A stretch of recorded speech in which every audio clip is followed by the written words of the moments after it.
Assalamualaikum warahmatullahi wabarakatuh. Selamat berjumpa di Realita TV di acara Sarita Sarinya Berita. Ya, kali ini kita menyoroti nih ya, sempat viral ini ya, ada rektor Universitas Muhammadiyah Jakarta yang menagih utang begitu ya kepada pemerintah atas utang tunggakan ya, tagihan terhadap Rumah Sakit Muhammadiyah yang dianggap ini menghalangi operasional ya, sehingga tidak bisa memberikan layanan dengan baik. Tentunya ini mengundang komentar macam-macam. Setelah nge-tweet begitu ya sang rektor, langsung banyak klarifikasi begitu. Tapi kita ingin langsung saja berbincang nih dengan Cak Makmun Murad Barbasi ini. Assalamualaikum Cak. Waalaikumsalam warahmatullahi wabarakatuh. Iya, ini sehat ini Cak, kabarnya sempat COVID juga. Alhamdulillah ini sudah PCR terakhir itu Kamis yang lalu ya, itu sudah negatif ya. Tapi tentu harus tetap jaga diri, gitu kan. Tetap saya jarang ke kampus akhirnya. Tapi hari kemarin sama hari ini saya masuk ke kampus. Sempat dirawat di rumah sakit ya? Sempat dirawat 6 hari, kemudian isoman di luar itu 4 hari. Setelah itu baru balik ke rumah itu kan. Apa gara-gara dirawat di rumah sakit ini langsung nge-tweet? Sebenarnya apa sih alasannya kok tiba-tiba menagih begitu ya? Menagih ke pemerintah nge-tweet seperti itu? Yang perlu saya sampaikan itu ya, saya sudah agak jarang sekali loh merecoki dengan tweet-tweet saya itu kan, termasuk dengan tulisan-tulisan nakal saya gitu kan. Setidaknya ya mohon maaf ya, apapun kan di belakang saya ada gerbong ya. Sejak saya menjadi dekan dan kemudian jadi rektor, saya itu termasuk sudah sering saya itu puasa bicara. Terlalu sering saya puasa bicara. Meskipun sebenarnya kalau ya saya kan tinggal di Jakarta, tentu tahu Jakarta itu pusat kekuasaan. Obrolan-obrolan dalam pengertian yang sangat terbatas kan saya sering mendengar gitu kan. Dan kesimpulan saya ya seperti yang kemarin saya tweet gitu kan, bahwa memang negara ini dikelola secara ugal-ugalan gitu kan, oleh elit-elit politik yang ada, baik di eksekutif, legislatif, yudikatif gitu ya. Itu termasuk juga di kalangan partai politik, itu memang dikelola secara ugal-ugalan gitu kan. Yang tergambar ya dari penanganan COVID ini. Tapi kan sudah mencoba untuk puasa bicara, kadang jengkel juga gitu kan, ketika melihat realitas terutama memang dalam setengah bulan terakhir ya, dalam hal penanganan COVID itu, ya apalagi kemudian sebelumnya saya mendapat data, mendapat laporan dari beberapa direktur rumah sakit di lingkungan Muhammadiyah gitu kan, ya tentu mereka bicara dengan saya mungkin karena saya dianggap sekarang sudah jadi rektor dan kemudian juga mempunyai fakultas kedokteran gitu kan, dan ya tentu saya dianggap bisa menjadi corong bagi mereka, dan mereka itu mengeluh ya, ini setengah bulan yang lalu ya, itu mengeluh kalau banyak uang mereka yang belum dibayarkan dari pemerintah gitu kan. Bahkan ini saya sampaikan apa adanya gitu kan. Kira-kira saya mencet itu ya, karena masih ada beberapa direktur yang ngomong saya beli oksigen aja kesulitan, harus sedia uang gitu kan. Saya terpaksa harus meminjam ke bank yang lain untuk eksistensi penanganan COVID di rumah sakitnya. Ini kan sudah memprihatinkan. Sementara kalau kita lihat petakilanya, kalau bahasanya Jawa Timur itu ya, elit-elit kita itu nyaris tidak berubah. Tidak ada sense of crisis-nya di dalam penanganan COVID ini. Itu termasuk juga, ya mohon maaf ini saya sebut namanya seorang Kodari, itu masih bicara soal 3 periode, itu kan orang tidak paham gitu. Yang ada dalam otaknya itu ya bisnis mereka yang terkait dengan survei-survei itu. Tapi tidak berbicara soal bagaimana kepentingan masyarakat gitu kan. Ada lagi yang juga kemudian menafsirkan agama secara seenaknya, ya, termasuk inna sholati wa nusuki wa mahyaya wa mamati lillahi rabbil alamin misalnya gitu kan.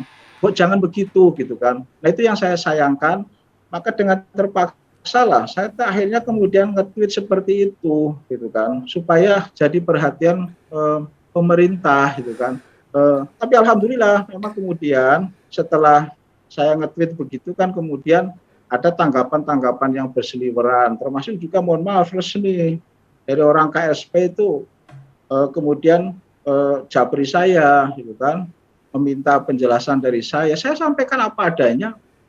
Saya mendapatkan data yang seperti ini setengah bulan yang lalu, ya, dan mereka kemudian memang menjelaskan sudah ada pembayaran di termin ini tanggal sekian, dan sekarang posisinya tinggal sekian. Coba kalau tidak ada orang yang nge-tweet seperti itu, apa pemerintah mau memberikan penjelasan? Nah, kemarin kan ketika RDP DPR dengan ID termasuk dengan Menkes, saya dapat laporan langsung dari orang ID yang terlibat di dalam acara dengan DPR itu, bahwa tanggungan pemerintah itu masih 36 triliun sejak November sampai Maret. Wallahu alam ya, datanya benar atau tidak yang disampaikan oleh teman saya itu, tapi dia WA ke saya seperti itu. 36 triliun untuk seluruh rumah sakit? Untuk seluruh rumah sakit se-Indonesia. Itu tanggungannya November sampai dengan Maret itu sebanyak 36 triliun. Nah, ya, tapi mungkin ada selanjutnya di berita juga ada bantahan ya, semacam bantahan bahwa sebenarnya sudah dibayar sebagian gitu. Jadi tinggal sebagian yang belum. Meskipun memang belum mau dibuka secara gamblang ya tentang jumlah-jumlahnya, simpang siur katanya sekitar ke Muhammadiyah ini sekitar 1,6 triliunan gitu kabarnya ya Pak Murad ya. Belum dikeluarkan angka pastinya sih. Tetapi yang membuat ini orang jadi bertanya-tanya, waduh, kan Cak Makmun ini kan baru ya jadi rektor gitu. Kok bersuara gitu langsung bersuara, sementara rektor BEM UI seperti apa ya, lebih mendukung lebih mendukung rezim begitu ya. Ini kenapa seandainya nih saya nanya, seandainya Cak Makmun ditawarin komisaris gimana? Waduh, saya mohon maaf tidak terpikirkan sama sekali gitu kan. Apakah tetap masih bersuara gitu pertanyaannya? Kalau terpikirkan aja tidak, apalagi menerima gitu kan. Justru ini konteksnya sesama misalnya bicara soal kampus gitu kan. Ya jujur aja Mas, saat ini yang diharapkan masih bisa bicara itu kan ya rektor-rektor dari perguruan tinggi swasta yang proses pemilihannya itu tidak ada relatif tidak ada campur tangan dari negara. Kalau pemilihan rektor UI, rektor UIN, rektor PTN yang lainnya itu kan memang ada intervensi dari negara, ya, sehingga kemudian jangan berharap banyak rektor-rektor PTN kemudian bisa mengambil positioning yang objektif, yang adil gitu kan. Kalau saya bilang netral, saya kira susah manusia netral gitu ya. Tapi yang proporsional lah, yang adil, yang wad'u syai'in fi mahalli. Itu kan harapannya itu. Negara butuh sekarang ini kelompok-kelompok masyarakat yang seperti itu. Jadi jangan kemudian kita membeo semua kepada negara, kepada pemerintah, apa yang disampaikan pemerintah kita amini begitu saja, tapi kita tidak mencoba untuk mengkritisi. Itu kan mestinya tidak begitu. Harus tetap ada kelompok-kelompok kritis. Kalau semua kelompok kritis itu sudah tidak ada, silent culture yang terjadi, budaya bisu, ya selesailah Indonesia. Orang ugal-ugalan semua bisa mengelola negara ini, gitu kan. Kembali ke masalah rumah sakit ini, Cak Makmun. Kemarin kita membaca berita ya, bahkan sempat viral yang beritanya Indonesia darurat oksigen begitu ya. Di rumah sakit Sarjito ada dalam sehari saja 63 orang meninggal begitu. Meskipun dibantai itu bukan gara-gara kekurangan oksigen, karena oksigennya sudah OTW katanya, sudah lagi dikirim. Tetapi lepas dari pada itu, bagaimana dengan rumah sakit Muhammadiyah soal oksigen ini juga kekurangan atau? Jadi gini, saya sebenarnya tidak pada makomnya ya untuk bicara soal ini, karena nanti bisa tumbang tindih dengan majelis majelis PKU ya, milik Muhammadiyah itu ya. Tapi saya mencoba sedikit saja, saya tidak mau masuk terlalu jauh karena saya khawatir melangkahi kewenangan itu ya. Karena saya hanya dosen biasa, sesungguhnya kapasitas saya bicara kemarin itu sebenarnya tidak ada kaitannya dengan jabatan saya, tapi mau tidak mau kan dikait-kaitkan ya. Kemarin itu sempat ada direktur rumah sakit yang cerita ke saya soal oksigen. Ya. Itu kalau tidak ada langkah-langkah kreatif dari direktur rumah sakit itu jam 2 kemarin ya kalau tidak salah, itu oksigen di rumah sakit itu habis. Gitu. Artinya apa? Itu kematian tinggal menunggu waktu saja itu.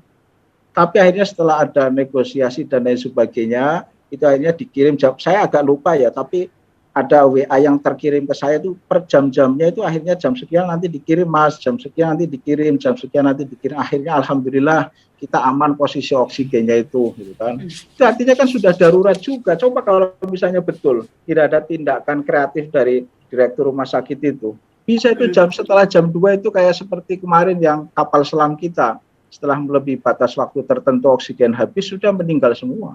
Gitu.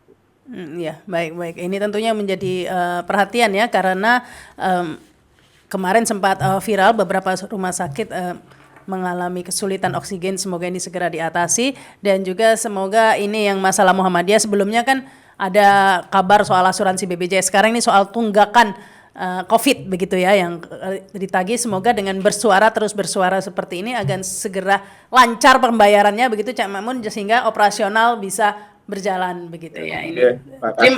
Terima kasih nih Cak Makmun Murad Barbasi. Demikian perbincangan kita ya. Terima kasih.